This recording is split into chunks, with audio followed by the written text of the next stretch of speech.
नमस्कार प्रिय छात्रों, यह हमारा कक्षा 10वीं का हिंदी का 1101% वायरल अर्धवार्षिक परीक्षा पेपर है।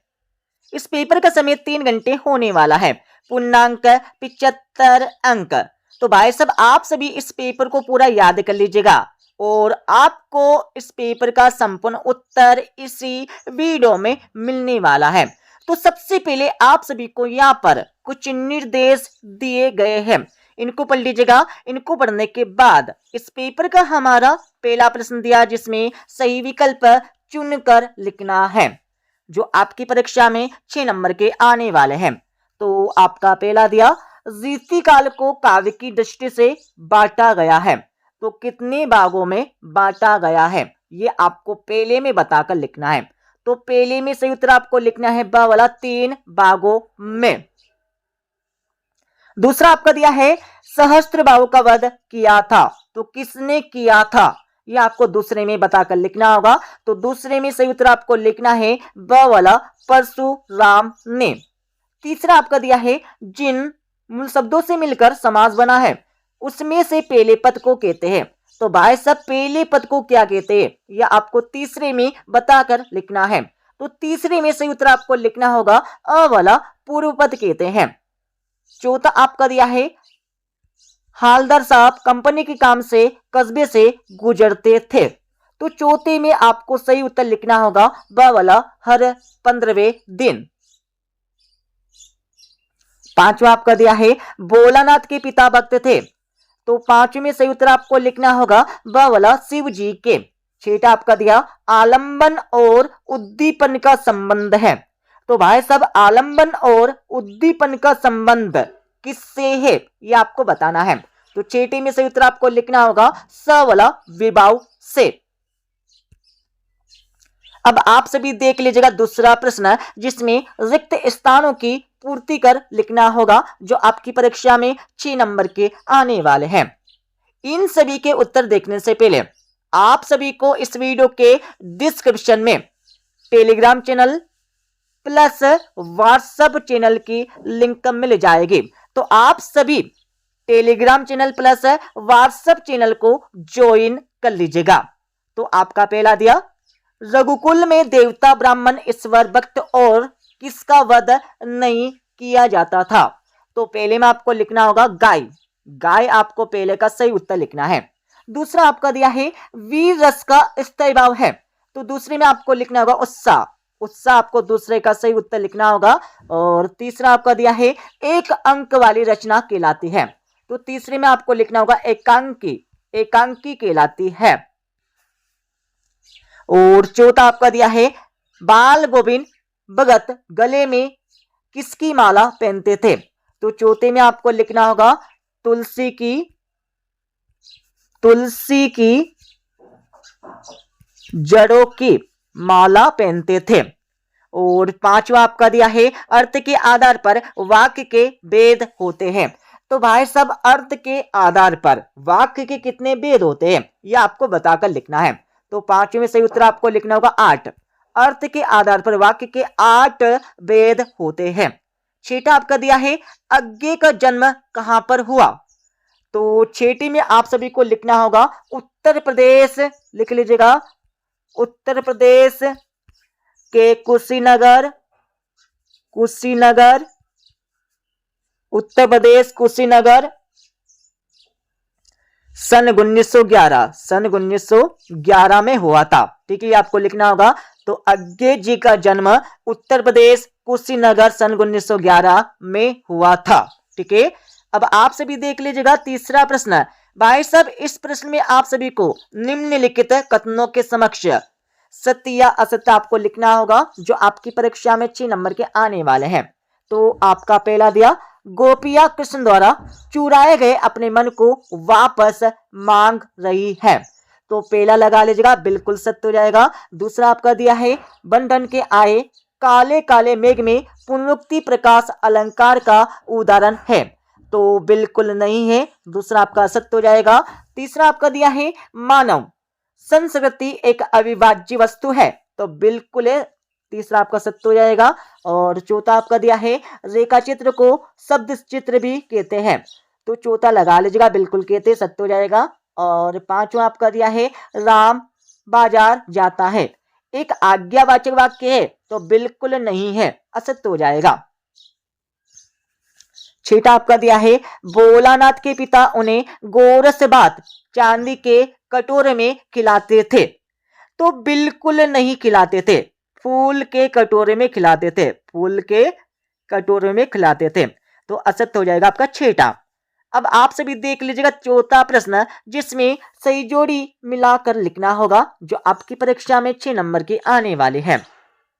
आप सभी को स्तंभ आ से स्तंभ बा का मिलान करना होगा, तो सही जोड़ी का मिलान कर लीजिएगा। झरना आंसू लहर, तो इसमें आपको लिखना होगा जयशंकर प्रसाद। कामायनी, तो इसमें आपको लिखना होगा महाकाव्य। काव्य की आत्मा, तो इसमें आपको लिखना होगा रस। मीठा बोलने वाला, तो इसमें आपको लिखना होगा मृदुभाषी। लोकोक्ति, तो इसमें आपको लिखना होगा कहावत। कार सप्तक, तो इसमें आपको लिखना होगा अज्ञेजी। ठीक है, अब आप सभी देख लीजिएगा पांचवा प्रश्न। भाई साहब इस प्रश्न में आप सभी को निम्नलिखित प्रश्नों के उत्तर एक वाक्य या एक शब्द में देने हैं, जो आपकी परीक्षा में 6 नंबर के आने वाले हैं।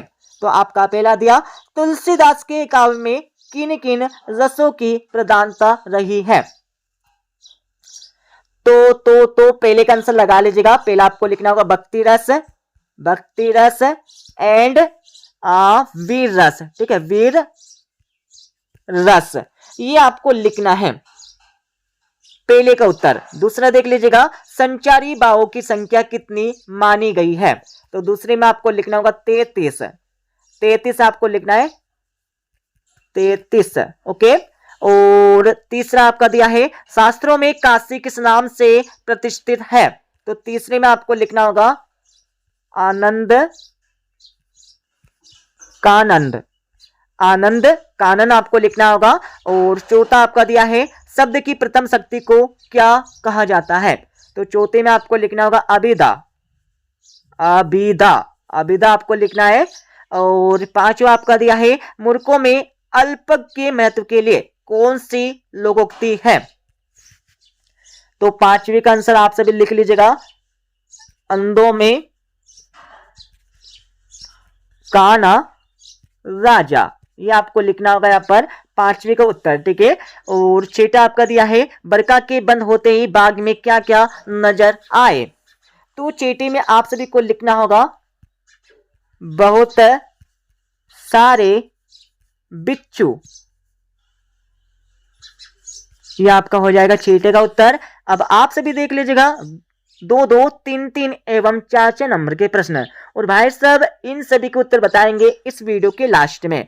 तो आपका छठा प्रश्न दिया भक्ति काल के 2 कवियों के नाम लिखना होगा, एंड प्रत्येक की एक एक रचना आपको और नाम आपको लिखना है। ठीक है, और अथवा प्रश्न आपका दिया जिसमें छायावाद के 2 कवियों के नाम लिखना है एवं प्रत्येक की एक एक रचना का नाम आपको लिखना है।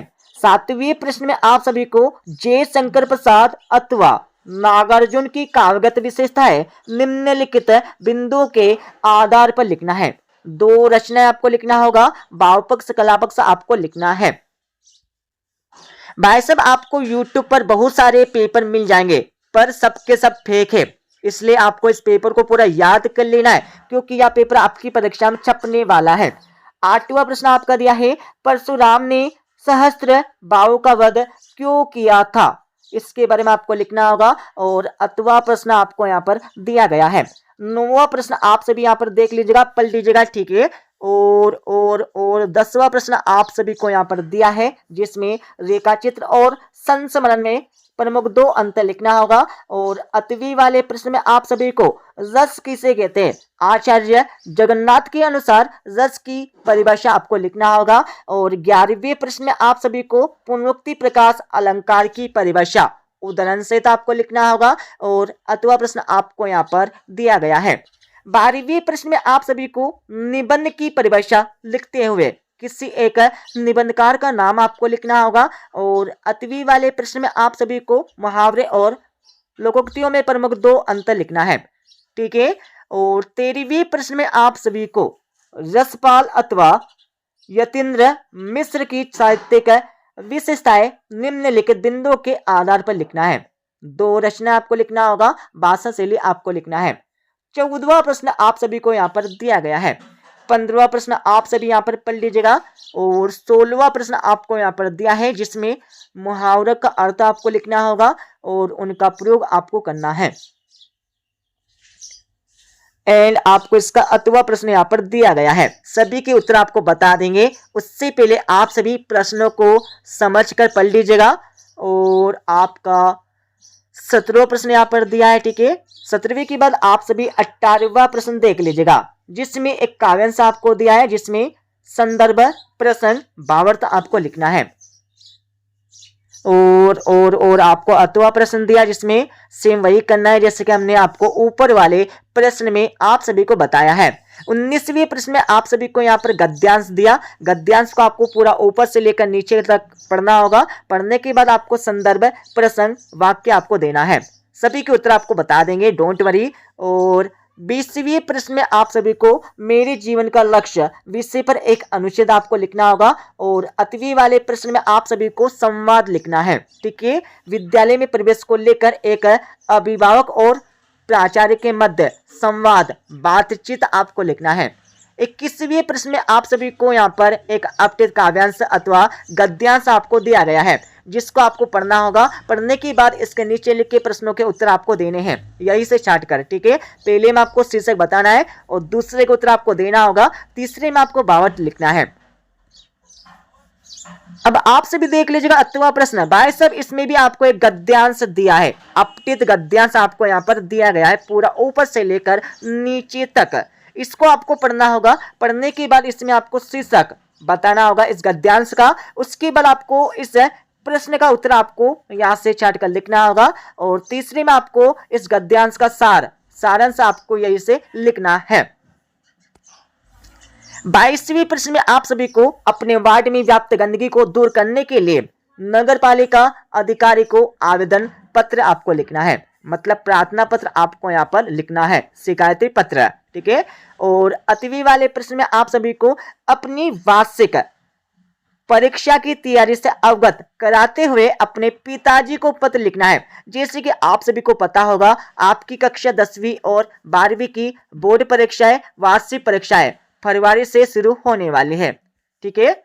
तो उसके बारे में आपको क्या करना होगा, अपने पिताजी को अवगत कराने हेतु एक पत्र आपको लिखना है।